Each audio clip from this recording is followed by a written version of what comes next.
Three crashes, 3 decades, one warning sign. 1987, Black Monday, the stock market fell 30% in one day. It was like a war zone after the carnage. A buying panic on Wall Street so severe that hardly anyone could believe it. And before that happened, the Japanese yen got stronger. 2001, the dot-com crash. Stocks fell 30% over 2 years. But before that happened, guess what? The Japanese yen got stronger. Fast forward to 2007, the worst crash since the Great Depression. Stocks fell by 50%. Before that happened, guess what? The Japanese yen got stronger. 3 different decades, 3 different crashes. Same warning every time. 2 weeks ago, the United States and Japan spent almost $100 billion in the last 2 days to make the yen stronger. The largest currency defense in record history. It lasted for 5 days. It also didn't work. We're basically back to the same levels. And then one jobs report undid half of it in a single morning. Canary is singing, and the last 3 times it sang, the market crashed. Welcome back to the channel. I follow the money, hence the name Follow the Money Channel, where I have nothing up my sleeve. I have nothing to sell you. I ask for nothing. I just show you how this all works and how it ends. First things first, the United States dollar. It all starts there. The good old debt system and why the dollar runs the world. In that whole dollar world system, within that, you have, I call it the unholy trinity. That's another 3, where you have the dollar, you have the banks, and that would be Japan too. And then over there you got the Treasury. It's basically a gigantic flustercluck Ponzi scheme, and that is what runs the world. And it's pretty big, to say the least. And you could even use YouTube. Think about YouTube, like what you're currently watching me on. YouTube isn't just a website. It's a platform. It has billions of users. It has all the features. It has all the creators. It has all the network. You could switch to a different platform, but you don't, because nothing else comes close to YouTube. Not in the size, the features, the reach. And they've actually, 20 years. The scary thought in all of this, I've been on YouTube for 16. I uploaded my first video. It was 2010. I talked about the iPhone. It was the antenna gate. You hold it and you couldn't make a call. So I've been here for a while. Now back to the dollar, and like an iPhone, it has problems, but people still use it. And it's not just, the dollar is not just a piece of paper.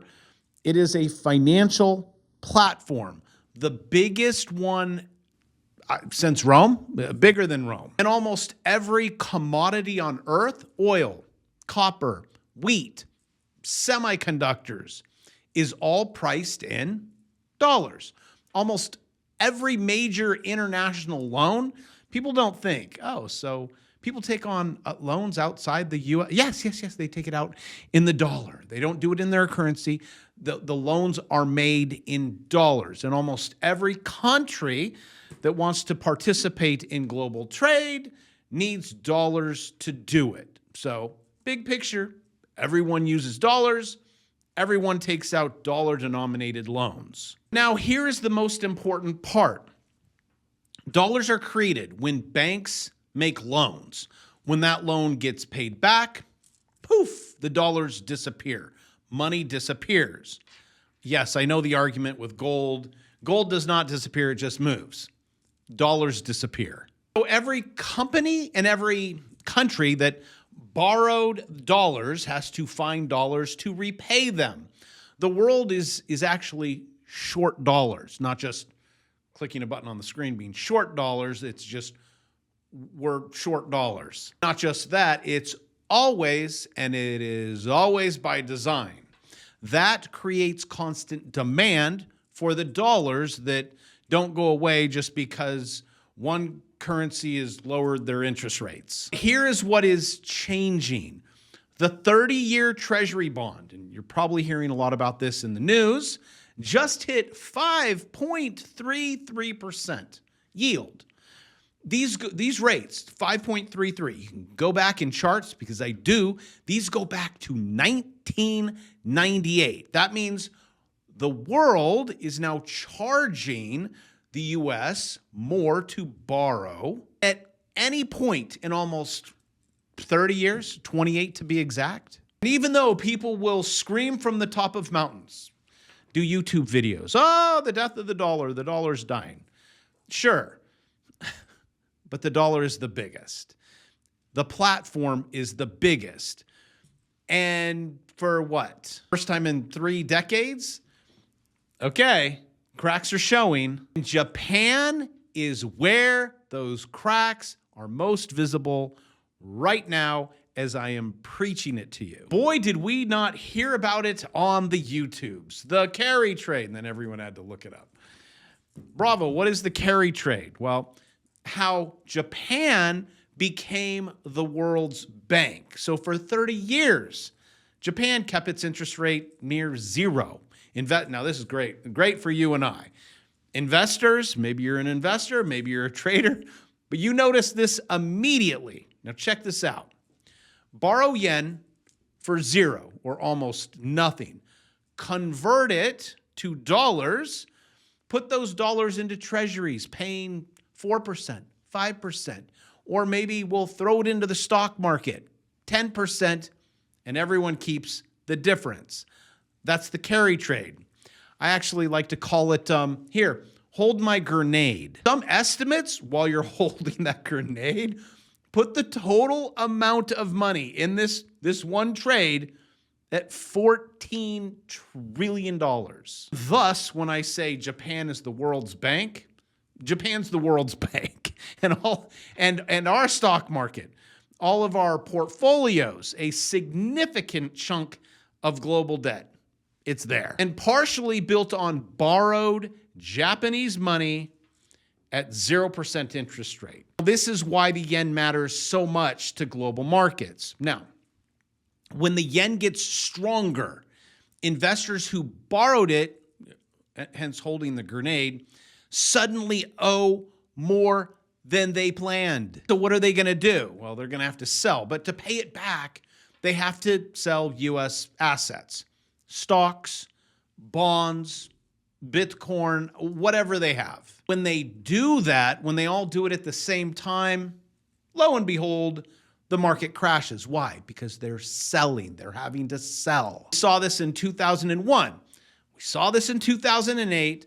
The yen strengthened. The carry trade unwound. Everything sold off at once. Now, rewind a few days. What happened on July 30th? Well, the yen hit 163 to the dollar, and everyone's head snapped back. This is the weakest in 40 years, which after all of this intervention that has been billions, 100 billion, here, money. The highest was 163. We're at 160 again. And spent about 60 billion in one day buying yen. Now, this is the largest one-day currency defense I've ever seen that I can find on record. And then Scott Bessent gets out his little notepad and he's like, to-do list. Let's see here. Buy lots of yen. Like, come on. Yeah, we know what you're doing, Scott. Buys the same thing. They're trying to solve this. And this is the first time that we've done this since 1998. Now, here's the strange part. Like what they usually do. They usually sell dollars. That's what we all thought they were going to do, to buy yen. They didn't. Sorry, my European friends. They sold euros. Money sitting in a government fund called Exchange Stabilization Fund. Sorry, Europe. Just that. We didn't even tell them. No one told Europe this was coming. And senior European central bank officials called it an unprecedented breach of central banking rules. Uh-oh. America broke rules. I guess Scott hasn't been looking at his rule book, but the IMF actually publishes a rule book that's like specifically warns against doing exactly this. But Scott did it anyways. Why? Because selling dollars would hurt the dollar, okay? And Besant couldn't afford that right now. Basically, the U.S. had no choice. Japan holds $1.1 trillion in US Treasury bonds, more than any other country on earth. So we like Japan. Or as Trump said, he likes Japan, right? Well, except for the whole they bombed us thing. Why is the U.S. intervening to support the Japanese yen at this time? To support who? To support the Japanese currency. Because we have a good relationship with Japan. But I guess we will let bygones be bygones. And since the start of 2026, Japan has already sold over 100 billion of those bonds to defend the yen. I will put up a chart right now. In July, when they sold, when all this intervention took place, what happened? Well, if you're looking at the chart, our yields went up. We don't want our yields going up. Can't take yields going up. We can't pay for debt when it goes up. When Japan sells treasuries, treasury prices fall. Yields go up. Then, lo and behold, the U.S. government has to pay more interest on its $40 trillion debt, which is going to be 41 and 42, and it'll be 80. And we will just continue to do this until it ends. Which we are getting pretty close to that parabolic endpoint, but that's for our next video. Now, the 30-year Treasury just cleared 5.22, the highest since August 2001. The 10-year hit the highest since 2007. What happened after all of that? Yes, that's what's going to happen this time. Governments go burr. Think about those dates. 2001, the dot-com crash. 2007, the housing bubble was about to burst. You see some things happening in our housing market right now? Basically, a lot of articles that say unprecedented, and most people are 60 years old now that can afford a home. Homes are moving. Tons of homes are being built and just sitting there. But I'm sure everything is fine. Now, the bond market is charging the U.S. more to borrow than at any point in those two crises. Scott can't afford Japan selling another $1 trillion of bonds on top of that. See, we're already on thin ice. Ice is cracking. But he decided to, well, Scott decided to build a pawn shop. And you're like, Bravo, what are you talking about? Okay. He called it the FEMA repo facility. Japan brings its treasuries to the Fed, gets dollars in exchange without having to sell the bonds into the open market, and the crowd goes wild. Everything is great. Now, the treasuries sit at the Fed as collateral. No one has to show the world what those bonds are actually worth at today's yields. Right now, the facility reads zero. Japan hasn't touched it. Now, this is what I want you to do. I'll give you some dates. Watch the Fed's H41 report every Thursday. When that number moves from zero, the next phase starts. Now, the question you might be asking, why, Bravo, why is this intervention failing? Well, the yen was at 155 after the intervention. Now it's back to 159. Almost half of the gains are gone. Poof. I mean, what, 87 billion hedge funds covered their bets. The yen gets pumped. Gigantic $1 trillion pump and dump scheme. But the real force pushing the yen down, it isn't hedge funds.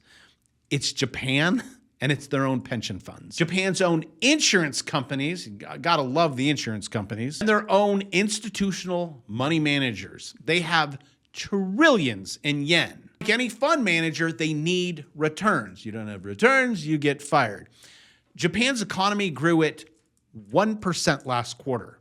Weak spending, weak demand. What they do is they take their yen, convert it to dollars, and buy U.S. assets that pay more.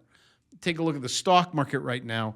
We've topped. We are currently swinging down. Also, maybe a good time to pick up a swing trade. My other channel, Jay Bravo, that's what I teach people what to do. Fund managers, humans, easy steps, click buy, click sell, print money. I say, hey, if the government can do it, so can we. But now what is currently happening?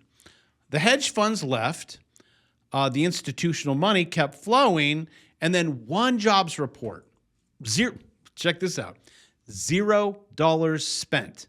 Half the gains gone in a morning. Market is telling you the problem has not been fixed, and I don't know how they're going to fix it. Here is the impossible corner Japan is currently in. I mean, it's great when things are great. The grenades, they're starting to go off. To really fix the yen, Japan needs to raise interest rates to something close to where the United States of America is raising rates, maybe 3%. But here's the kicker, right in the coin purse, okay? If you think our debt is bad, Japan, their debt is 220% of its GDP. This is the highest of any major economy. Raising rates, I know it sounds ridiculous, to 3%. It's almost impossible. The amount of interest and the pile of debt, the government can't afford it. So we've painted ourselves into a corner. Japan can't raise rates, well, enough to fix the yen. And if they can't fix the yen, they keep having to sell treasuries to defend it. And if they sell treasuries, well, then what? Well, you get stuck. The interest rate, on your credit cards of 10%, 20%, 30%, 40%, it just keeps rising. 10-year keeps rising, everything keeps rising, and then people say, please, Fed, lower the rates. Fed can't lower rates. They're not in charge of rates. The bond market is in charge of rates. Japan is in charge of rates. All the Fed has is a balance sheet, and then they say, hey banks, if you want to come buy our bonds or whatever, go to the auction, we're going to set this rate for interbank lending. It's a moot point. Just know the Fed does not print money. They are not in control of anything. They like to make everyone believe that they are, but they are not. You're like, but I was taught in school, in high school, they said the Fed, and at university, oh, that's weird. So you're telling me that maybe they didn't tell you the right things in university? Maybe they lied to you? Maybe the Fed is lying to you. Maybe Greenspan lied to you. Maybe Powell lied to you. Yes, they all do. How does it affect you is everything just gets more expensive. Everything that you borrowed in dollars. Every single path that I can find, but definitely the two paths that we're currently on, they lead to something very painful. The question is, which pain or which path ends first? Both of them just like end in a cliff. I don't know. You're not going to like it. And then insert the Strait of Hormuz, the second pressure point. And if you understand what is going on there, you'll understand a lot. It's probably nothing that you're going to hear in the media, but here's what makes Japan's situation even harder. Here we go. Japan imports almost all of its energy. No domestic oil, no domestic gas. It's actually 99%. And in late February, the U.S. and the Israeli strikes on Iran led to the, Strait of Hormuz essentially closing. Even though they'll say it's open, nothing's moving. Traffic through the strait dropped from 130 ships per day to, 1, 3, 6? That is a 95% collapse. But so what? I'll get to the so what and why it's so important. The IEA called it the largest oil supply disruption in the history of global energy markets. Natural gas exports through the strait down 95%. Fertilizer, the things that you use, the things you need because you want to eat food, that's down roughly a third. Helium needed for AI, semiconductors, where everyone's dropping trillions. What are we, 3 trillion? This is like off balance sheet. I don't know. It's nuts. It's going to pop. But the semiconductor manufacturing and MIR machines down 30 to 50%. For Japan, which imports almost everything This means higher energy prices priced in dollars. Higher import costs priced in, take a swing at it. If you said dollars, you're correct. Which that will then lead to higher inflation, lower household spending, lower corporate earnings. And they think, oh, well, once we spend a lot of money, our earnings are going to go through the roof. It ain't happening, Bob. And a weaker yen means and makes all of this worse. Because every barrel of oil Japan buys is priced in, take a guess, did you say dollars? You are right. When your currency is weak and energy costs are spiking, your people get crushed. Not just once, they get crushed twice. The yen's weakness isn't just a carry trade story.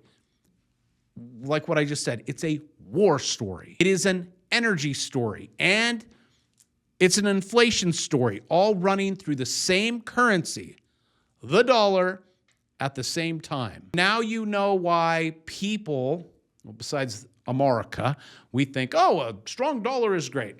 It collapses the world. They can't have a strong dollar. Japan cannot have a strong dollar. No one can have a strong dollar because they have to pay it back in dollars. It's just a train wreck. Now, how all it connects? I'm glad you asked. The dollar is still the world's financial platform, like YouTube. Still the most powerful one ever built. The network is real. Trillions in dollar-denominated debt, big word, create structural demand for dollars that don't disappear overnight. The platform that we are on is showing stress, like out there on a nice bed of glass, but it's actually ice. And it's actually 120 degrees right now. It's cracking. And the premium that made dollars special, the discount the U.S. got for being the world's safe haven, the discount is shrinking. 30-year yield is at, what, 5.33? Maybe it's fluctuating between 5.2, 5.3. The dollar and our bonds have always been the popular kid on campus. They just knew we were the big guy. Having to pay a yield between 5 and 6%, well, the world isn't trusting it, and they're saying, hey, if we're going to hold that thing that I think's probably going to bankrupt, you got to pay me more. We went from bonds are the safest asset in the world to, well, this is fading quickly. And at the same time, the largest oil supply disruption in history, which you're currently going through, is running. Japan is getting crushed by energy costs. Germany, what are you guys paying for diesel over there? $10, $11? Not good. The world is currently getting crushed with inflation. Everything costs more. So if you think it's bad here, try other places, especially the ones that have to import 100%. And the double whammy is when your currency weakens. See, you don't, it's okay for America because we're the one who produces it. It's just not okay for others. Now back to skating on thin ice. The carry trade, well, that's definitely under pressure. That thing funded global markets for what, 30 years? And now, not so much. I'm not holding the grenade. Not just that, on this thin ice, the U.S. largest treasury buyer, Japan, is being forced to choose between defending its currency and holding U.S. debt. And this is currently the dollar platform meeting